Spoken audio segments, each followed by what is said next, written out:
बोलायचं. हॅलो. आजच्या व्यासपीठावरती असलेले आपल्या सर्वांचे आदरणीय महाराष्ट्राचा वाघ आदरणीय मनोज दादा जरांगे पाटील,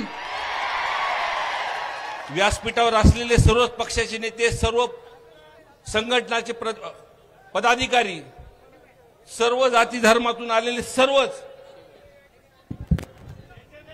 प्रमुख, सर्वात प्रथम मी परभणीकरांचे आभार मानतो की आमच्या जिल्ह्यातला जो आमचा माणूस गेलाय त्याला न्याय भेटण्यासाठी आपण सर्वजण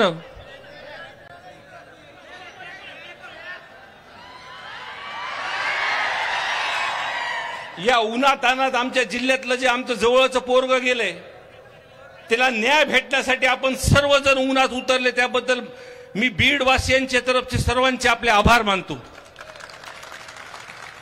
मी जास्त काही बोलणार नाही. जस अण्णा सविस्तरपणे अधिवेशनात आणि वारंवार सगळ्या भाषणात त्यांच्या पद्धतीने मांडतात. ही काही माझ्या मतदारसंघातली घटना नाहीये, पण ज्यावेळेस मी ही घटना बघण्यासाठी त्यांच्या कुटुंबियाकडे गेलो, त्यांच्या सर्व सदस्यांशी बोललो, त्यांच्या गावकऱ्यांशी बोललो, परिसरातली बोललो, घटनाक्रम सगळी समजून घेतल्यानंतर एवढं लक्षात आलं, हे फोटो नंतर व्हायरल झाले. पहिल्यांदा जेव्हा गावकऱ्यांनी मला दाखवलं तेव्हा माझं टाळकं सरकलं. अशा प्रकारची घटना मला असं वाटतं महाराष्ट्रात कधी झाली नसेल. आणि हा एका जातीचा विषय नाही मित्रांनो. तुम्ही बारकाईने जर बघितलं तर त्या गावातला एक बौद्ध समाजाचा माणूस, त्याच्यासोबत त्या विंडमिलच्या प्रकारावरून हे सगळं कांड जे घडलेलं आहे, तो त्या बौद्ध समाजाच्या माणसाला दादागिरी करायला काही लोक तिथं आले होते. आणि ती दादागिरी रोखण्यासाठी तो बौद्ध समाजाच्या लोकांचं तिथं त्या दोघांमध्ये वाद चालू झाले. आणि वाद चालू झाल्यानंतर त्याला वाचवण्यासाठी मराठा समाजाचा संतोष अण्णा देशमुख हे त्याला वाचवायसाठी गेले. मी मुद्दाम ही गोष्ट काय सांगतो, ह्याच्यामध्ये जातीचे समीकरण कसे आहेत बघा. आणि पहिल्यांदा नाव अधिवेशनात घेतो तो ओबीसी समाजाचा. विटेकर साहेब, तुम्ही बोलताना ऐकत होतो मी. सभागृहामध्ये पहिल्यांदा ही गोष्ट झाली की एका विषयामध्ये सर्व सत्तेच्या लोकांनी तिथं बोललेत. आमचे धसांना 5 मिनिटं जर तिथं बोलले असते तर सभागृह रडलं असतं. पण ह्या सुद्धा व्यासपीठावरती आज सर्वच पक्षाचे लोक आहेत, सत्ताधारी पक्षाचे लोक आहेत, आणि फक्त न्याय उठवण्यासाठी मागतात. विटेकर साहेब, जो कोणी आहे तो नाही, ते वाल्मिक कराडाचे. मी आधीपासून जी मागणी करतोय की 6, 9 आणि 11 हे 3 दिवस, 2 मिनिटं बोलून द्या मला. 6, 9 आणि 11 या 3 दिवसाचं जर रेकॉर्ड काढलं, मला चांगलं माहिती, धसांनाला मी रोज बोलतो, अण्णा ओ अण्णा, तर तपासामध्ये सुद्धा काय चालू आहे काय नाही ह्यांचे सीडीआर पासून मी काय म्हणतो, फक्त हे वाल्मिक अण्णाच नाही, लई जण येणार त्या सीडीआर वरती, तुम्हाला सांगतो मी. आणि सीडीआर वर आल्यानंतर अण्णा, पण मला एक गोष्ट प्रामुख्याने तुम्हाला आधी सांगायची, मी भाषण जास्त करणार नाही. मला जेवढं माझ्या काही कानावरती आलंय, हे ज्या पद्धतीने हे अटक झालेत, हे फिल्मी स्टाईलने अटक झालेत. हे परळी पॅटर्न जे दिसतंय का, हे परळी पॅटर्न आपल्याला बंद करायचे, तुम्हाला सांगतो मी. म्हणजे जेव्हा सभागृहामध्ये हा मुद्दा आला, सर्व पक्षाचे आमदार तळमळीने बोलत होते, सरकारी पक्षाच्या प्रमुखांनी सगळ्यांनी ह्याच्यात दखल घेतली. तरी सुद्धा मी हा पहिला गुन्हा बघतोय की या गुन्ह्यामध्ये जे काही सराईत गुन्हेगार, हा मास्टर माइंड वाल्मिक कराड हे जास्त कुठं महाराष्ट्राच्या बाहेर नव्हते, हे पुण्यात होते. हे पुण्यात होते अण्णा. 28 तारखेपर्यंत एका मोठ्या हॉस्पिटल पर्यंत हे इलाज करत होते. इलाज करत होते, त्या बेडवरती बसून टीव्हीवरती सगळा तमाशा हे बघत होते. आणि ज्या वेळेस ज्या वेळेस बीड जिल्ह्यामध्ये आपल्यासारखे लोक जेव्हा रस्त्यावर उतरले त्या दिवशीपासून हे फरार झालेत. माझी अजून एक मागणी अण्णा, तुम्ही बनताय, तुम्ही सरकारमध्ये, की 28 तारखेपर्यंत त्या हॉस्पिटलचं नाव बी तुम्हाला सांगतो आणि पत्र बी देतो. त्या 8 दिवसामध्ये त्या हॉस्पिटलमध्ये कोण कोण ह्यांना भेटायला आले ते सीसीटीव्ही फुटेज मधून काढा. आणि त्या जो हा प्रकार संतोष अण्णा देशमुख यांच्यावरती झालाय त्या 8 दिवस प्रामुख्याने 6, 9 आणि 11 ह्यामध्ये मला एक प्रामुख्याने इथं बोलायचं मी आपल्याला आणि माझे संपवतो मी, की सरकारने ह्याच्यामध्ये ऍक्शन घेतल्यानंतर एसपी बदललेत. काही काही गोष्टी खऱ्या सांगाव्या लागतील तुम्हाला. उगा विरोधी बाकावरती म्हणून मी बोलून जायचं, पण काही ऍक्शन घेतलेत. आमच्या जिल्ह्यात 2 नंबरचे धंदे बंद झालेत. पण तपास जेव्हा वाल्मिक कराडवरती येतो तेव्हा तुम्ही कुठतरी थांबतो अण्णा, बरं का? ती मी सांगणार अण्णा, तुम्ही मला ओरडले तरी चालणार. जिथं वाल्मिक कराडचे म्हणजे एक गुन्हा दाखल झाल्यानंतर तो हॉस्पिटलमध्ये थांबतो, जमा होतो, ह्याला फक्त न फक्त कारणीभूत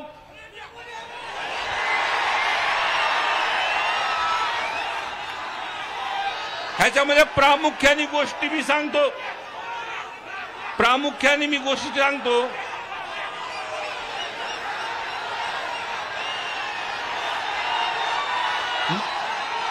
मागच्या 5 वर्षाच्या कालावधीमध्ये जे काही मंत्री होते ते पालकमंत्री होते. मी तपासात जिथं अडचणी तिथं सांगतो की जिथं अडचण येते त्यांच्या काळात काही अधिकारी त्यांनी जवळचे हे वाल्मिक कराडनी आणि ह्यांनी बसवले होते. त्यांच्याकडूनच फक्त मागं पुढे होते. साहेब, पाटील साहेब, हे प्रामुख्याने सांगतोय मी तुम्हाला, त्यांच्याकडूनच हे कुठंतरी मागं पुढे होतोय. तर आमच्या 3च मागण्या आहेत आता. म्हणजे पहिल्या दिवशीपासून मी मागतोय की हे प्रकरण एक तर फास्ट ट्रॅक वरती चालवा, अंडर ट्रायल चालवा आणि ह्या पूर्ण प्रकरण चलूच तर धनंजय मुंडे साहेबाचा राजीनामा घ्या आणि जे काही मास्टर माइंड किंवा सीडीआर वरती हे माणसं सापडतील ह्यांना डायरेक्ट फासावरती चढवा. एवढंच बोलतो आणि माझे 2 शब्द संपवतो. धन्यवाद दादा. यानंतर मी माननीय कैलासवासी अण्णासाहेब पाटील आर्थिक विकास महामंडळाचे अध्यक्ष माननीय नरेंद्र पाटील जे खास मुंबईहून आले त्यांना विनंती करतो की त्यांनी या मोर्चाला संबोधित करावं.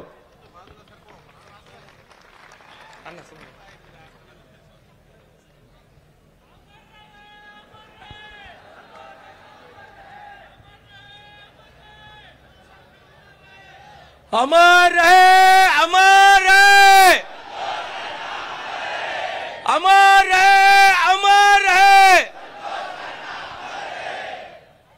स्वर्गीय संतोषजी देशमुख यांना प्रणाम आणि वंदन करून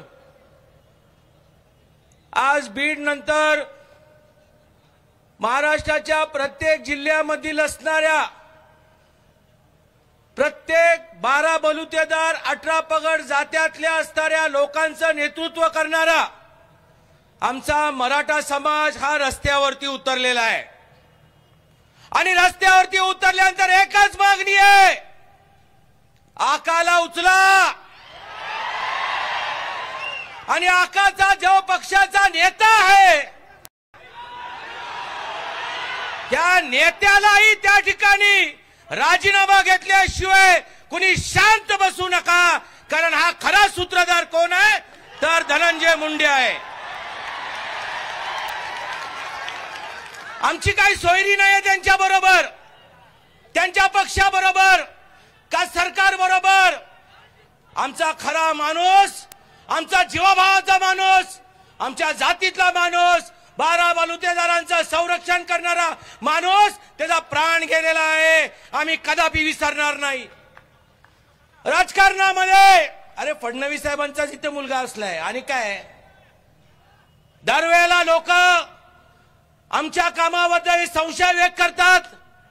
परवा बीड मध्ये माझी भूमिका व्यक्त केल्यानंतर लोकांची भूमिका आली, तुम्ही मराठ्यांच्या बाजूने बोललात, अभिनंदन. अरे जातीवंत मराठा आहे.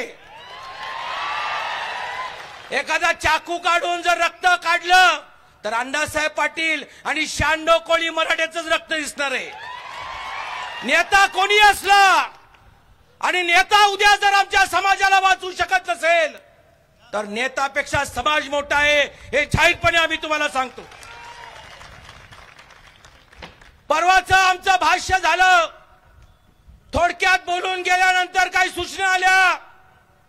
आज व्यासपीठावरती बोलणारी मंडळी सगळ्यात जास्तपणे बीडचे आमदार बोलतात, कारण बीडमध्ये काय परिस्थिती आहे हे परभणीकरांना माहित नसेल. पण बीडची जी कळकळ आहे, हा जो गुंडाराज आहे, हा एका विशिष्ट असणाऱ्या नेत्यांचा जी दादागिरी आहे, त्याला आम्हाला घरी पोहोचवल्याशिवाय राहायचं, शांत बसायचं नाही, ही महत्वाची भूमिका आहे. आज माझी सर्व महाराष्ट्रातल्या मराठा बांधवांना, सगळ्या 12 बलुतेदारांना एकच विनंती आहे. प्रत्येक जिल्ह्यामध्ये हा वाल्य निर्माण झालेला आहे. प्रत्येक जिल्ह्यामध्ये आहे, तो कुठल्या जातीचा आहे, कुठल्या धर्माचा आहे, कुठल्या पक्षाचा आहे, हा न पाहता राज्याच्या मुख्यमंत्र्यांनी आणि गृहमंत्र्यांनी अशा प्रत्येक जिल्ह्याच्या वाल्याला त्या ठिकाणी ठेचून मारलं पाहिजे, एवढी माझी विनंती आहे.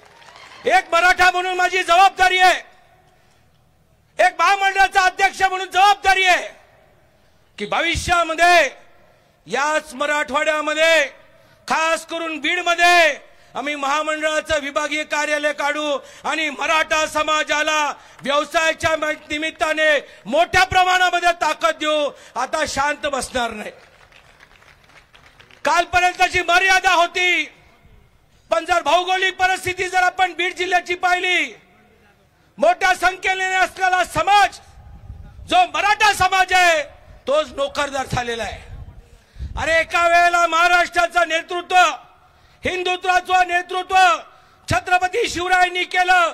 12 बलुतेदार आणि 18 पगड जात्यांना आम्ही सोबत घेऊन गेलो. आरक्षणाच्या माध्यमातून 12 बलुतेदार आणि 18 पगड जात्यांना न्याय मिळाला आणि आमचा समाज तिथे मागे पडला. आज आम्ही आमच्या भावाच्या पाठीशी आहोत. यानंतर कुठली घटना घडू दे, नरेंद्र पाटील या व्यासपीठावरती अण्णासाहेब पाटलांचा मुलगा आणि एक मराठा म्हणून सोबत राहील, एवढंच बोलतो. आणि महाराष्ट्राच्या मुख्यमंत्र्यांना विनंती करतो, संदीप भाई, हा धन्य बस, संदीप भाईंनी जे सांगितलं ते बरोबर आहे. पुण्यामध्ये हे राजकारणाचं केंद्र आहे आणि पुण्याचा नेता कोण आहे? ज्या पुण्याच्या नेत्यांनी हे जाहीर केलं की एका मेळाव्यामध्ये पोस्टमार्टम करणारा जो डॉक्टर होता, त्यांनी सांगितलं माझ्या आयुष्यामध्ये अशा प्रकारचं मी पोस्टमार्टम केलं नाही. माझं म्हणणं आहे अजितदादा पवारांना, दादा तुमच्या पक्षामध्ये मी काम केलेलं आहे, तुमच्या पक्षामध्ये विधान परिषदेमध्ये होतं तुमच्यामुळे, पण आज तुमच्याच पक्षातला मंत्री त्याचे जर पिल्ले अशा परीने जर गोरगरिबांना मारत असतील तर तुम्ही कुणाचा अंत पाहणार आहात? तुम्ही त्याला मंत्रिमंडळामध्ये स्वतः फडफडत काढलं पाहिजे. अरे त्यांना राजीनामा देण्यापेक्षा तुम्हीच हात धरला पाहिजे. अरे चाल जा गावाला. अरे महाराष्ट्राने तुम्हाला डोक्यावर उचलून नाचलं असतं, पण तो दुर्भाग्य आहे राजकारणाच्या लोकांना. माझी अपेक्षा राज्याच्या मुख्यमंत्र्यांकडे, संशयास्पद बघितलं जातंय, वाल्या पकडला जातो, पकडला नाही, वाल्या शरणग्रस्त